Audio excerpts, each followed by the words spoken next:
Okay, so for this video, I want to show you guys how to do the types of problems you would see on Introduction to Similar Solids. And this lesson is very close to what we did when we used to do similar triangles. So just to kind of go back to that, let me just show you how to do, or revisit how to do those style of problems. So let's say if we have two triangles like this, and it says right there that the two triangles below are similar, solve for x. So again, what we have to remember how to do is we have to create ratios out of these two triangles. So I look to see which sides corresponds to one another. So notice how this 6 corresponds to this 3 right there, right? So I'm going to go ahead and create a ratio between those two sides. And then similarly, this 8 corresponds with that x. So I'm also going to create a ratio and set it equal to the ratio of the vertical sides of the triangles.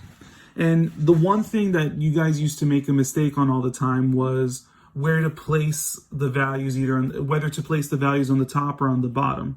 Notice here, the 6 goes with the big triangle, and that's what I put in the numerator over here. So if I put the value of the big triangle on the numerator over here, I got to make sure that I put the value of the big triangle on this side, the numerator of this side as well.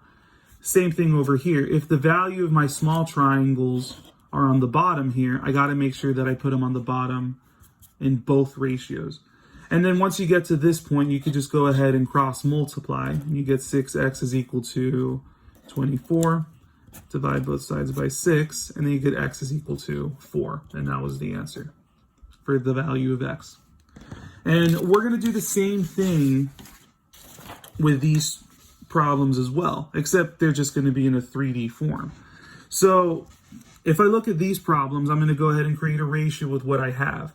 So I know that I have this vertical side corresponds to that vertical side, so I'm going to create a ratio 8/6, and that's equal to this side corresponds with that side. And again, if I put the value of the big cube on the numerator here, I got to put the value of the big cube on the numerator over here as well. And that's going to be over 6. Now, you can use your intuition and say, okay, well, 8/6 has to be equal to 8/6, so that means that y is 8.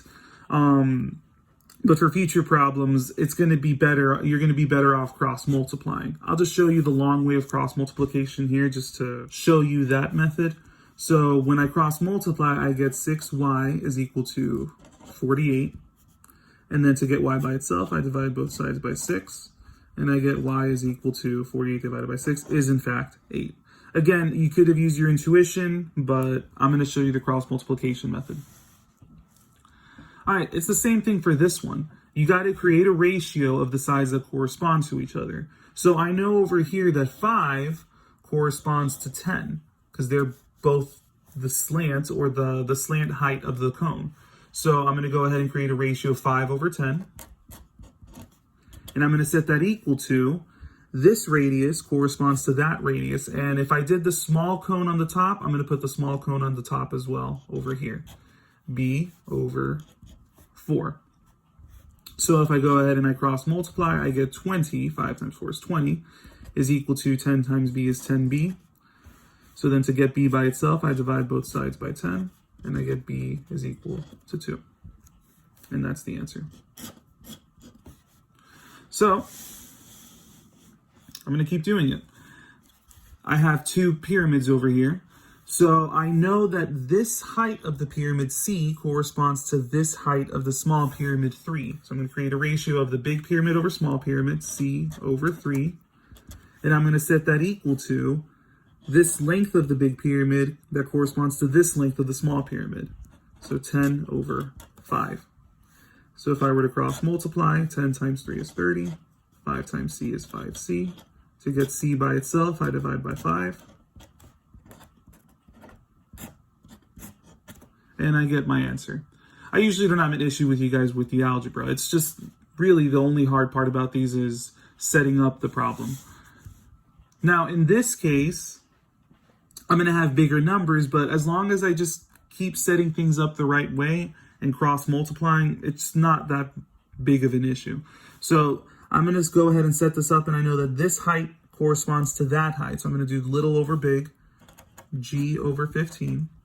And I'm going to set that equal to this length right here that corresponds to that length. So again, if I did little prism over big prism, I'm going to do little prism over big prism again, 28 over 35. So if I cross multiply, I get 35G is equal to 28 times 15 is 420. And then I get G by itself, I divide by 35. And G is equal to 12. And that's my answer. So I just did a few examples for you guys to kind of get you through the IXL. I don't think there's any other style of problem that you'd see, but if there is, just send me a message with an image and I'll try to help you out as best as I can. Thanks.